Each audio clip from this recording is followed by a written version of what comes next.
Hello दोस्तों, स्वागत है आप लोगों का एक बार फिर से मेरे चैनल पर। जो लोग पहली बार मेरे चैनल को प्लीज़ आप लोग सब्सक्राइब कर दीजिएगा। इस वीडियो में मैं बात करने वाला नोवा एग्रीटेक लिमिटेड के बारे में। 1 डे के टाइम फ्रेम मैंने चार्ट लगा रखा है, कुछ इंपॉर्टेंट चीज़ों को लेकर चर्चा करते हैं। सबसे पहले नोवा के अंदर तो ये एक स्मॉल कैप की कंपनी, कोई बड़ी कंपनी नहीं है। अगर मैं बात करूँ क्वार्टर के नतीजों को लेकर तो पिछले क्वार्टर ऑन क्वार्टर बेसिस पे नंबर्स जो हैं हल्की फुल्की इसमें तेज़ी हमें देखने को मिली है।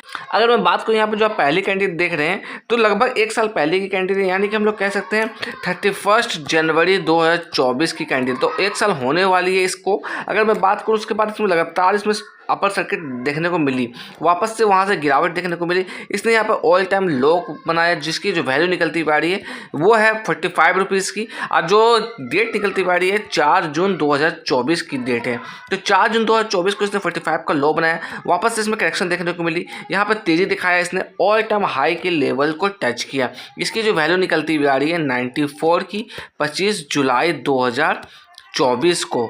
तो जून में जहाँ पर इसने ऑल टाइम लो बनाया, वहीं पर जुलाई में इसने ऑल टाइम हाई बनाया। वापस से इसके प्राइस में हमें करेक्शन देखने को मिला और यहाँ पर इसने सपोर्ट के तौर पर मर्ज करने की कोशिश की, जिसकी जो वैल्यू निकलती आ रही है 54 रुपये का। ये जो वैल्यू आप देख रहे हैं ठीक यहाँ पर है 28 अक्टूबर 2024 की डेट में, तो 54 रुपये के आसपास इसने सपोर्ट बनाने की कोशिश की। वापस इसमें तेज़ी देखने को मिली।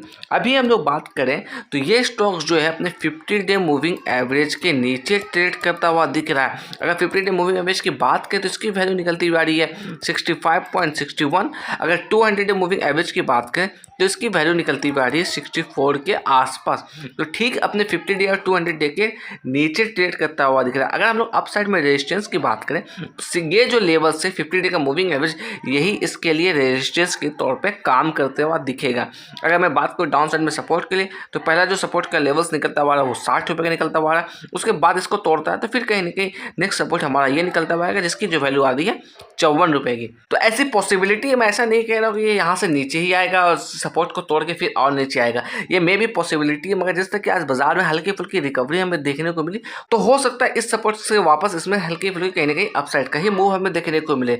तो होने को कुछ भी हो सकता है, ये बाजार ऐसा कुछ भी नहीं कि यहाँ से गिर जाएगा या फिर यहाँ से अपसाइड की तरफ मूव कर जाएगा। यहाँ पर देखिएगा पिछले 6 महीने में रिटर्न्स के नाम पे कुछ भी यहाँ पर नजर नहीं आता। वो देखिएगा -3% का नेगेटिव रिटर्न है। पिछले 3 महीने से कंपेयर करें 5.5% का नेगेटिव रिटर्न है। पिछले 1 महीने से कंपेयर करें लगभग 3.5% तेज यहाँ पर दिखाता हुआ नजर आ रहा है। पिछले 1 हफ्ते से बात करें लगभग 6.5% ये स्टॉक्स टूट चुका है। अगर मैं बात करूँ किसी भी तरह के डिविडेंड या फिर स्प्लिट को लेकर तो वो आपको कुछ भी यहाँ पर नजर नहीं आता हुआ दिखेगा। परफॉर्मेंस की बात करें तो अकॉर्डिंग टू टिकट है परफॉर्मेंस यहाँ पर लो नजर आता हुआ दिख रहा है। वैल्यूएशन की बात करें तो वैल्यूएशन यहाँ पर हाई नजर आता हुआ दिख रहा है। ग्रोथ की बात करें तो ग्रोथ भी यहाँ पर लो नजर आता हुआ दिख रहा है। अगर मैं फोरकास्ट एंड रेटिंग्स की बात करूँ तो देखिए एक भी एक्सपर्ट्स ने इसे कवर नहीं किया अभी तक।